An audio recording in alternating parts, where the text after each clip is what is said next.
बच्चों में आज आपको बुद्ध चरित्र का पाठ आरंभिक प्रवृत्तियाँ पढ़ाने जा रही हूँ। सिद्धार्थ क्षत्रिय कुल के थे। उन्हें धनुष चलाने तथा अन्य शस्त्रों के प्रयोग करने की शिक्षा मिली थी। सिद्धार्थ का हृदय अत्यंत ही कोमल तथा करुणा में था। एक बार की बात है कि सिद्धार्थ अपने उद्यान में घूमने निकले। उसी समय आकाश से एक पक्षी ठीक उन्हीं के सामने आ गिरा।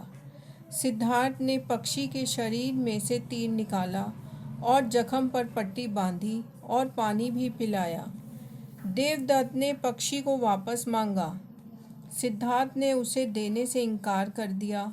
दोनों में घोर विवाद हुआ।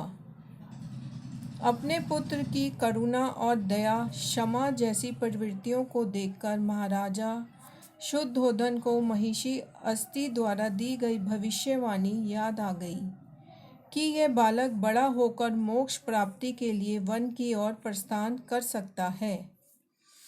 इसीलिए राजा शुद्धोधन और रानी गौतमी ने सिद्धार्थ का विवाह कराने का निश्चय किया और कन्या की तलाश शुरू कर दी गई।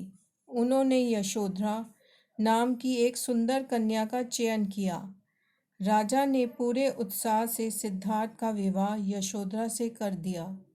विवाह के कुछ समय पश्चात यशोधरा ने चंद्रमा के समान मुख वाले पुत्र को जन्म दिया। पुत्र का नाम राहुल रखा गया। दोनों को प्रसन्न मुद्रा में देखकर राजा शुद्धोधन का चित्त शांत हो गया, क्योंकि अब सिद्धार्थ उस मार्ग पर चलने लगे थे जिस मार्ग पर चलने की वे अपने पुत्र से आशा करते थे। राजा शुद्धोधन ने अपने पुत्र के लिए 3 महल बनवाए। पहला ग्रीष्म ऋतु में रहने के लिए, दूसरा वर्षा ऋतु में रहने के लिए, तीसरा शीत ऋतु में रहने के लिए। सिद्धार्थ ने सभी इंद्रियों को वश में कर लिया था।